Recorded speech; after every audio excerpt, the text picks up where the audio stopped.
Hello बच्चों, देखिए अब जो हमारा टॉपिक है ये to convert a physical quantity from one system of unit to another. ये हमारा जो डायमेंशनल फार्मूले हमने पढ़े हैं तो उन पर बेसिस ये एप्लीकेशन है। ठीक है, डायमेंशनल फार्मूले हैं उन पर बेसिस एप्लीकेशन है।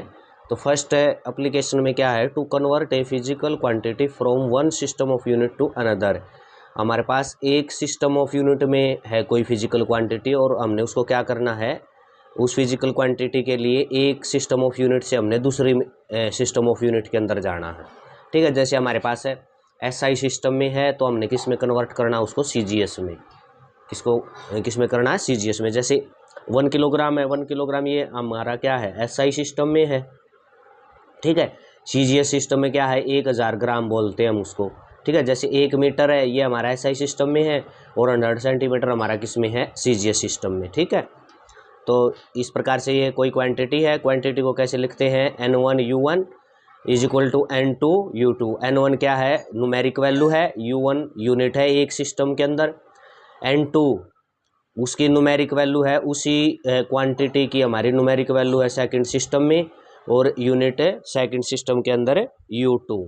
ठीक है, अब हमने किस प्रकार से जर्नल चीज़ें बताई गई हैं, इसके ऊपर जो एग्जाम्पल होगा ना, एक सिस्टम से दूसरे में कैसे जाना है वो आपको अच्छे से फिर समझ में आएगा। ठीक है, तो यहाँ let M1 L1 and T1 be the size of fundamental unit of mass length time in one system and M2 L2 T2 be the size of unit in another system. यानी कि हमारे पास क्या है, M1 L1 एंड T1 है, ये fundamental जो है, जैसे मास लेंथ और टाइम में फंडामेंटल आपकी क्वांटिटी होती हैं। तो M1 L1 T1 be the size of fundamental unit of mass length and time एक सिस्टम के अंदर, तो ये आपकी। ठीक है, and M2 L2 T2 be the size of unit in another system. दूसरे सिस्टम में M2 L2 हमने T2 लिया है। ठीक है, तो एक सिस्टम के अंदर यानी कि U1 यूनिट है, उसको किस प्रकार से बताया है, मास लेंथ है टाइम की टर्म में, M1 इसकी पावर A, L1 इसकी पावर B, T1 इसकी पावर C। इसी प्रकार U2 दूसरे सिस्टम में हमने कैसे लिखा है यूनिट के लिए, M2 A, L2 इसकी पावर B और T2 इसकी पावर C। ठीक है, अब जो हमारा ये था, हमने इस क्वांटिटी को इस प्रकार से हमने लिखा है, तो यहाँ पर ये वैल्यू पुट कर देंगे U1 की यहाँ पर और U2 की यहाँ पर, ये वैल्यू पुट कर देते हैं तो ये हो जाएगा, देखो आपका N1, ये आपकी U1 की वैल्यू ये पुट होगी, ये वाली वैल्यू। इसी प्रकार से N2 U2 की ये वैल्यू हो जाएगी पुट। तो N1 तो हमारे एक सिस्टम के अंदर न्यूमेरिक वैल्यू है, लेकिन हमने किस में जाना है, N2 यानी सेकंड उसमें जाना है। तो आपका क्या हो जाएगा, ये N1 ये चीज़ है, ये आपका इसके नीचे चला जाएगा। ठीक है, इधर से ये क्या है, नीचे आ जाएगा। तो जो आपका N2 है सेकंड सिस्टम के अंदर हम गए हैं, तो हम ये इसके इक्वल है, सेकंड सिस्टम में हम ऐसे जाएंगे। ये आपका जर्नल फार्मूला रहेगा, N1 M1 बाई M2 और power A, L1 by L2 power B, T1 by T2 power C। ठीक है, ये जर्नल है, आपको ये समझ में आएगा जब इसके ऊपर हम एक न्यूमेरिकल टाइप में हम इसका कन्वर्जन पढ़ेंगे। This equation can be used to find the numeric value in the new system of unit. इस प्रकार की जो ये इक्वेशन आई है ना, ये इक्वेशन हमें न्यूमेरिकल वैल्यू है जो नए सिस्टम की न्यूमेरिक कल वैल्यू निकालने के काम आती है ये, यानी एक सिस्टम से हमने दूसरे में जब जाना है। ठीक है, अब इसका एग्जांपल देख लेते हैं। इसके अंदर देखो, जैसे हमने कन्वर्ट 1 न्यूटन इनटू डायन, यानी हमने 1 न्यूटन को किस में कन्वर्ट करना है, डायन में कन्वर्ट करना है। तो जो 1 न्यूटन है ये आपका एक सिस्टम, यानी आपको सबको पता है जो फोर्स की यूनिट है ये न्यूटन फोर्स की यूनिट होती है, यानी कि फोर्स की जो यूनिट है ये 1 न्यूटन एक सिस्टम के अंदर है। ये हमने किस में जाना है, दूसरे सिस्टम में जाना है, और दूसरे सिस्टम में फोर्स की जो यूनिट होती है डायन, वो दूसरे सिस्टम में है। ठीक है, तो ये यहाँ पर बता भी दिया क्या, newton is the SI unit of force and dyne is the CGS unit of force. क्या न्यूटन एक सिस्टम के अंदर तो न्यूटन एसआई है, सॉरी एसआई सिस्टम में न्यूटन यूनिट है फोर्स की, और डायन है वो सीजीएस में है, किस में है, सीजीएस में। ठीक है, तो अब हमारा जो स्टार्टिंग है वो कहाँ से होगी, हमारे डायमेंशनल फार्मूले से होती है, क्योंकि ये एप्लीकेशन नहीं किसी कर रहे हैं डायमेंशनल फार्मूले की। अब डायमेंशनल फार्मूला फोर्स का क्या होता है, M1 L1 T-2। ठीक है, यहाँ A की वैल्यू 1, बी की वैल्यू भी 1 और सी की वैल्यू -2, जो ये पावर है उनको ABC बोल दिया। ठीक है, अब SI सिस्टम में जो N1 है आपका, N1 की वैल्यू 1 है, यानी कि ये है आपका 1 न्यूटन है, तो ये 1 है N1 की वैल्यू।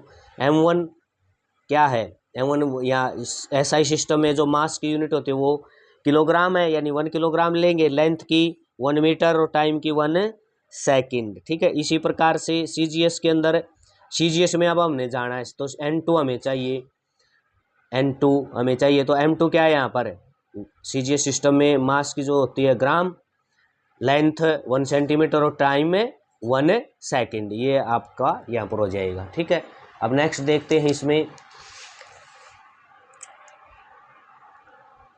तो N2 जो हमने अभी जस्ट इक्वेशन निकाली थी क्या थी हमारे, N2 N1 M1 by M2 की power A, L1 by L2 इसकी power B, T1 by T2 इसकी पावर C। ठीक है, जो जर्नल इक्वेशन ये निकाली थी इसी से आपका निकलेगा। अब N2 हमने निकालना, तो N1 की वैल्यू आपकी 1 है, M1 की वैल्यू 1 किलोग्राम है, M2 1 ग्राम है, इसकी पावर A की यानी कि 1 है वैल्यू, B की वैल्यू भी 1 है, L1 1 metre, L2 1 centimetre, T1 1 second, T2 1 second और इसकी पावर -2, ये है हमारे पास। ठीक है, इसके बाद अब 1 किलोग्राम, इसको क्या है, 1 किलोग्राम को क्या लिखेंगे, 1000 ग्राम। 1 किलोग्राम को क्या लिख दिया, 1000 ग्राम। 1 ये 1000 ग्राम और ये 1 ग्राम नीचे आ जाएगा, इसकी पावर 1। 1 मीटर इसको क्या लिख दिया, 100 सेंटीमीटर, और 1 सेंटीमीटर ये हो जाएगा 1 सेकंड ये सेम है, -2 पावर है। अब 1000 ग्राम है, ये आपका ग्राम से ग्राम हो जाएगा, 1000 बच जाएगा, ये सेंटीमीटर से सेंटीमीटर 100 बचेगा, और 1 सेकंड है, ये कैंसिल हो जाएगा। किसी की पावर कुछ भी हो, यानी ये 1 है, 1 की पावर कुछ भी है तो वो 1 ही रहता है, तो ये हो जाएगा आपका 1000 और 100, इसको मल्टीप्लाई करेंगे, ये आ जाएगा आपका, ये आपका क्या है, 10⁵ है, क्या है ये 10⁵5। ठीक है, तो N2 आपका 10⁵5, यानी कि हमारे कहने का मतलब है 1 न्यूटन किसके इक्वल आ गया, N2 की वैल्यू क्या आ गया आपकी 10⁵5 डाइन के इक्वल आ जाएगा। ठीक है, 1 न्यूटन किसके इक्वल आ गया, 10⁵5 डाइन, यानी कि हम 1 न्यूटन से किस में चले गए, डाइन में। ठीक है, यानी 1 न्यूटन किसके इक्वल होता है, 10⁵5 डाइन के इक्वल। तो इसी प्रकार से ये आपका कन्वर्जन रहेगा, मेनली ये है। ठीक है, जो जर्नल एक्सप्रेशन ये बताता है ये नहीं आता एग्जाम में, मेनली कन्वर्जन ही आता है।